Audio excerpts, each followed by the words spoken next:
اور کتنے ہی چوپائے ہیں زمین میں تم دیکھتے ہو، وہ اپنا رزق اٹھائے تو نہیں پھرتے۔ یہ پرندے جو ہیں، کیا ان کا رزق ان کے پاس سٹور میں کہیں ہوتا؟ حضرت مسیح کا ایک بڑا پیارا جملہ ہے سرمن آف دی ماؤنٹ میں، کیوں فکر کرتے ہو، اپنے حواریین سے کہہ رہے کیوں فکر کرتے ہو کہ کیا کھائیں گے؟ تم جنگل کی چڑیوں کو نہیں دیکھتے کہ وہ خالی پیٹ اپنے گھونسلوں سے نکلتی ہیں اور شام کو آسودہ ہو کر واپس آتی ہیں؟ ان کے پاس کہیں کوئی جمع تو نہیں ہے، کوئی ذخیرہ تو نہیں ہے گندم کا یا کسی اور چیز کا۔ تو جو آسمان کے پرندوں کو کھانے کو دیتا ہے، کیا وہ تمہیں نہیں دے گا؟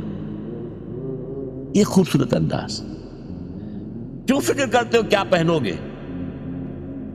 جنگل کی سوسن کو نہیں دیکھتے کہ جس قدر شاندار لباس اللہ نے اسے دیا ہے، رنگین۔ سلیمان بھی اپنی ساری شان و شوکت کے باوجود ویسا ملبس نہ تھا، ویسا لباس اس کے پاس بھی نہیں تھا۔ تو جو جنگل کی گھاس کو لباس دیتا ہے، جو آج ہے اور کل جھونک دی جائے گی آگ میں، کیا وہ تمہیں لباس نہیں پہنائے گا؟ یہ ہے توکل اللہ کی ذات پر۔ وَكَأَيٍّ مِّن دَابَّةٍ لَا تَحْمِلُ رِزْقَهَا اللَّهُ يَرْزُقُهَا وَإِيَّاكُمْ۔ اللہ ہی انہیں بھی رزق دیتا ہے، تمہیں بھی دے گا۔ کیوں فکر کرتے ہو کہ کل کیا کھائیں گے؟ آج جس نے تمہیں رزق دیا وہ کل بھی دے گا۔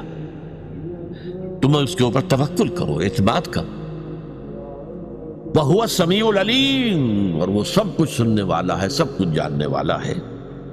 یہ 5 آیات بھی یوں سمجھیے کہ اس صبر کے موضوع پر، جو صبر کے اس وقت مکی دور میں تھا، یک طرفہ صبر، ایک ہے 2 طرفہ صبر، وہ آئے گا مدنی صورتوں میں جب ہم پڑھیں گے، سورہ بقرہ، سورہ آل عمران۔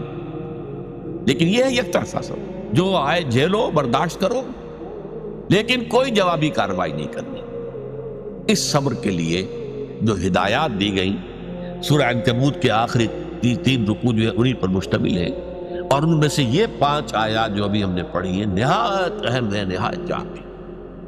بارک اللہ